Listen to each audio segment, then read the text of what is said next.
What's going on, guys? Thank you for joining this episode of Phenomenal Outdoors. Today I've got a quick video for you guys to show you something I made. I think last year. It's been doing a lot of work for me, and I never really did a video on how to make it, but I'm gonna do like a quick review type thing on it and show you guys what I did so you can make one for yourself, especially if you're a cat fisherman or a big fish fisherman and you like using live bait. I've also used it for crappie and bass to keep my minnows alive and all that good stuff. So pretty much what it is it's how to make your own live well to keep your bait fish alive. I've used it for bluegill and crappie. You know, when I'm out there and I'm actually catching fish to bring home, it works for bluegill and crappie to keep them alive until I fillet them. I'll recommend not using it for bass or catfish, anything like that. It's not big enough for them type of fish, but it does work for bluegill, crappie, if you're out there catching little panfish and you want to take them home to eat. Before I get into that, I just want to say, why have I been gone? I really don't know. I haven't really been fishing, haven't really had any access to go fishing. What I'm trying to say is my vehicle is in the shop, so I can't really leave my house at all until I get it back.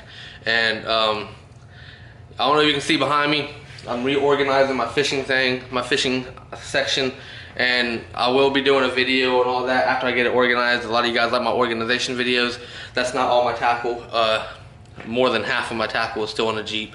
I forgot to take it out and it's in the shop. So the mistake on me. Let's hope nobody there is thieves. I got probably about $800 worth of tackle and just laying in my Jeep. Anyways, I'm gonna get to the actual video, or the actual point of the video, and show you how I made the live well. You can probably see it behind me. It's that little green cooler. You make it out of a cooler. It's real easy. All you need: cooler, aerator, a drill, and your choice of brackets. You'll see what I mean in like 5 minutes. So let's get into it. Alright, so all it is an old cooler that I had laying around the house. Like I said, I'm pretty sure I made this last year. It's a little wet. I don't know if you can see it. I just washed it. But pretty sure I made this somewhere around last year. And I was using it for when I go night fishing, stuff like that, to keep my creek chubs alive, and all that good stuff. You know, I keep on the inside. I also keep a minnow bucket. Reason being is because if you're a catfisherman like me, I love bass fishing, but I like doing a lot of catfishing.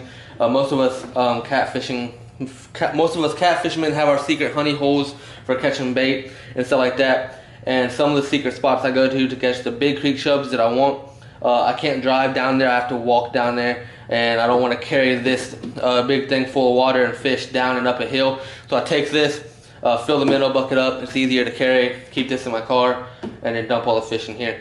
Now what I did is, you can see that I just got a little aerator you can buy from Walmart.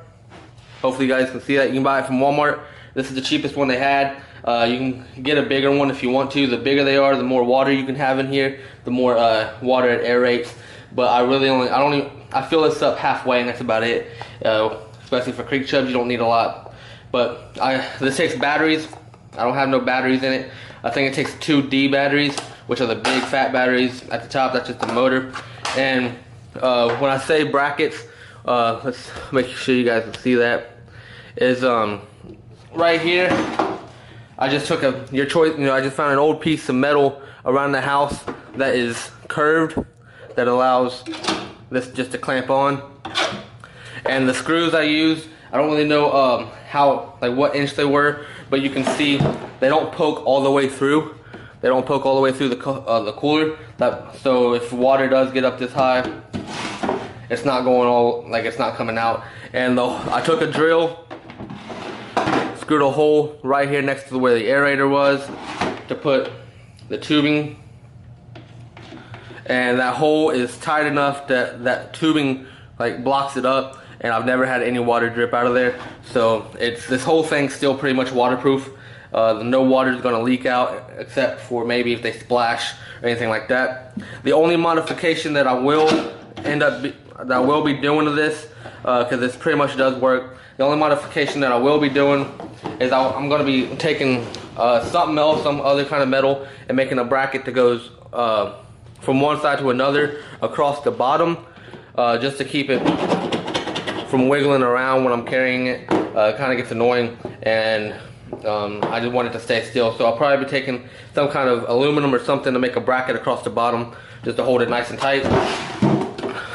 Another thing I use just to save battery power is I use this aerator for when I'm out on the lake or when I'm catching my bait. And when I get home, I got an electric aerator that I plug in, turn this one off, and I keep my bait alive. You know, if I still have any bait that I want to keep, I keep them alive with an electric aerator, saves battery power, and I can just use the same tube. All it does, you know, you plug the tube in, plug the aerator in, and we're good to go. So this does work for, you know, your bait fish such as creek chubs, shiners, shad, anything like that. Minnows. I've had dozens and dozens of crappie minnows in here at once, and they seem to do fine. Now this is a big live well, so it's not something that you might want to take on your little John boat or anything like that. You probably just want to keep a little minnow bucket with you on a John boat, or if you're doing that kind of fishing. But this is made for bank fishermen. Something that I could just keep in the back of the Jeep. Have the Jeep right there next to me, and you know, just fish. Especially when I'm at the rivers. You guys know what I'm saying. So this does work. I've never had any fish end up in here floating. You have to make sure that you don't have too much water in here, because every air pump, every aerator is designed for a certain amount of water, and I can't really remember what this is designed for, but I only fill this up about halfway, and it does the job perfectly. And if I need to drain any water, of course the cooler has a draining system on it. Now a lot of people have aerators they make out of coolers, and they're extremely, you know, they're ran by a car battery and all that good stuff, and they work like a charm.